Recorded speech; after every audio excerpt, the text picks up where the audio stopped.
وی حضرت عیسی علیه السلام یو ځل بار ته ووتو نو په لاره کې ولا مخې له ابلیس ورغی، ابلیس شیطان ور مخې له ورغی، نو په یو لاس کې غبین راغستی دی او په بل لاس کې ایری راغستی دی. ابلیس سره په یو لاس کې سره غبین دی، په بل لاس کې سره ایری دی ایری. نو عیسی علیه السلام ورته فرمایل اے د الله دشمن بیا چرته راوځي دا په دې لاسونو کې دی اغستی سي دي، د الله دشمن بیا دې سو ارادي دي. نو دی ابلیس ورته ویلو اے عیسی دا غبین چې کنه دا غبین دا په هغه چا پسې اغستی چې څوک غیبت کوي، څه کوي غیبت کوي، نو دا غبین دا په دې شوند دومره کما نه دا غیبت ډیر خوند را پریدي. دا غیبت یو مرض دی، کو خیال وکړئ په دې چې څوک ادري په هغه راسي ټایم نه پاس کیږي، دی په دکان ته حجرې ته سړک ته دی په ځان د وایي څوک ګور چې سره کېږي او چا په سر باندې بحث وکړي، دا څه خبره کوي خدای چې د چا سره کېنی د چا په سر باندې راغستی. نو ابلیس وی دا غبین دې راغستی چې څوک غیبت کوي شوند ورته مګم چې خو خوان ورل را پریدي، خو خوان ورل را پریدي. او ورته حدیث مبارک کې راځي نبی رسول الله سلام فرمایي وای غیبت چې کنه الغیبه اشد من الزنا، دا د زنا نه بدترینه ګناه ده، غیبت د زنا نه سره بدترینه ګناه ده. او تاسو به وایي چې غیبت د زنا نه څنګه بدترینه ګناه ده. دا غي مقصد دا چې یو سړی نه زنا وشي زنا کنه نو د خپېمانه وي کنه وي خپېمانه وي خامخا سو باسي چې په ځړ کې سنا سو ایمان وي د چانه بدکاری وشي د انسان سو باسي ضرور توبه وباسي. د دې خپېمانه چې دا نه سو چې په ځړ کې زړه بر ایمان چې ایمان پکې نه خو بیا څه پېنو کوي. او غیبت چې کوي نو دینه سو توبه وباسي ځکه چې ګناه نه ښکاری نو هغه د ګناه کبیره ده،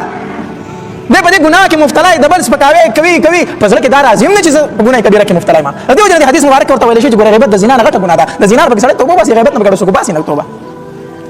او بلکې غیبت کې بس کوي چې د چا دی غیبت کړي ده کنه نو داغه نه به معافي غواړي، د الله په دربار کې هم توبه وباسي، خو چې د چا دی غیبت کړي ده هغه ته مو چې هغه ورسته ډیر به بیان کړي خو معافي راته کوي هغه معاف نه کړي الله دې نه معاف کړي. یاد وساته ابلیس دا غبین می دل هغه څه دا شهادو دا مې دل هغه څه غیبت کوي چې په دې شونډ ورته ومګم او خاص کر ځان د خزو د شونډ خدای غبین نه خالی کیږي دا ځکه دا بل کار نه غیبت او چې دوته نه ځای کیږي پدری باندې بیراغستی خص بیرغ کړي مو کسي کینو دین ځان ساتل پکار دي. وی خبر دی رو باندې سکای وی دایری د یتیم په سر باندې اچوما،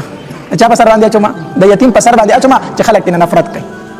دایری د یتیم په سر باندې زکه اچوما چې خلک تنه شروع کی نفرت شروع کی. حالانکه حدیث مبارک کې راځي نبی علیہ الصلوۃ والسلام فرمایي وای چې کله یتیم جاړي د الله عرش پړ کې دوشي،